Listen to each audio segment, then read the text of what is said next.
मैं जब विचार करता हूं इस घटना का, यदि मीरा विवाह नहीं करती और विवाह नहीं करके गिरधर गोपाल को पाती तो स्पष्ट हो जाता कि संसार बाधा उत्पन्न करता है भक्त के मार्ग में। यदि मीरा का विवाह नहीं होता और मीरा बिना विवाह किए अपने गिरधर गोपाल को प्राप्त करती तो ये बात प्रतिष्ठित हो जाती, निश्चित हो जाती कि संसार और संसार के संबंध बाधा उत्पन्न करते हैं। पर प्रभु ने कहा ऐसा नहीं है, जिसका उद्देश्य शुद्ध है उसकी पल पल पे रक्षा मैं करता हूं। वो विषय की ओर जाता भी है तो बांह पकड़ के उसकी खींच लेता हूं। इसीलिए पहले दिन मैंने आपको स्मरण हो तो कहा था कि अपने प्रारब्ध को स्वीकार करना, प्रसन्न मन से स्वीकार करना। संसार की कोई भी बाधा इतनी समर्थ नहीं है कि वो प्रभु की कृपा का अतिक्रमण कर सके। बाधा बड़ी है, होगी, लेकिन श्री कृष्ण की कृपा उससे कहीं बड़ी है, प्रभु की कृपा उससे कहीं अधिक समर्थ है।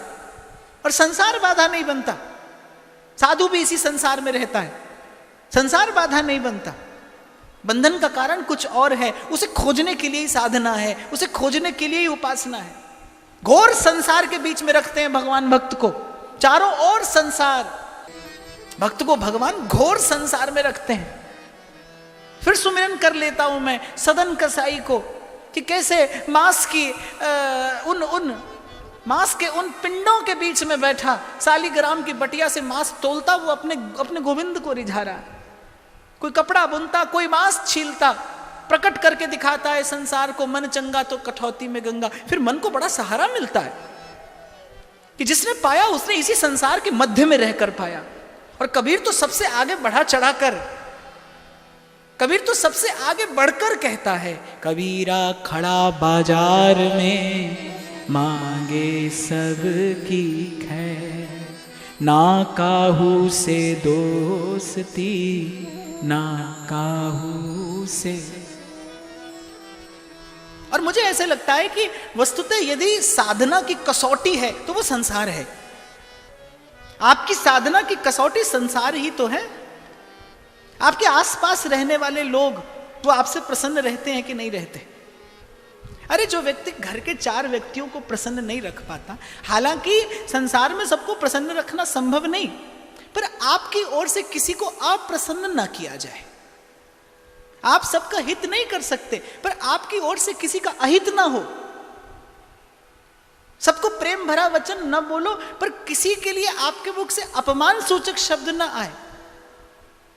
तभी बाबा बुल्ले शाह कहते, जे तू कदे किसी का फट नहीं सीता। आप एक बात विचारो, जीवन वर्ष भर आप पढ़ो, परीक्षा किस लिए होती है? आपको अगली कक्षा में पहुंचाने के लिए। परीक्षा आपके हित के लिए है।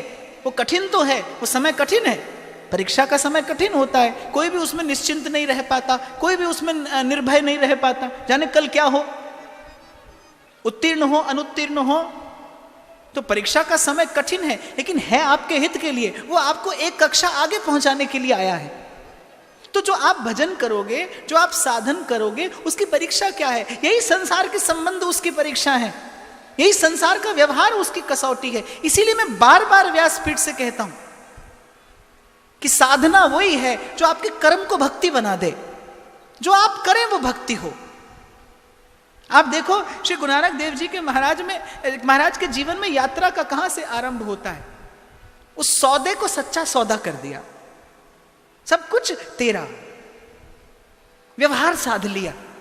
वो व्यवहार साधते हैं, सब कुछ तेरा। तो संत गुर देता है, संत युक्ति देता है। आज नहीं तो कल बात बनेगी बाप, हरि सो लागे रहो मेरे भाई, बनत बनत बन जाए। तो मैं निवेदन कर रहा था कि रखते हैं प्रभु भक्त को संसार में, पल पल में उसकी परीक्षा होती है, और वो प्रभु की कृपा के बल पे उत्तीर्ण होता चला जाता है, लांघता चला जाता है वो एक एक बाधा को।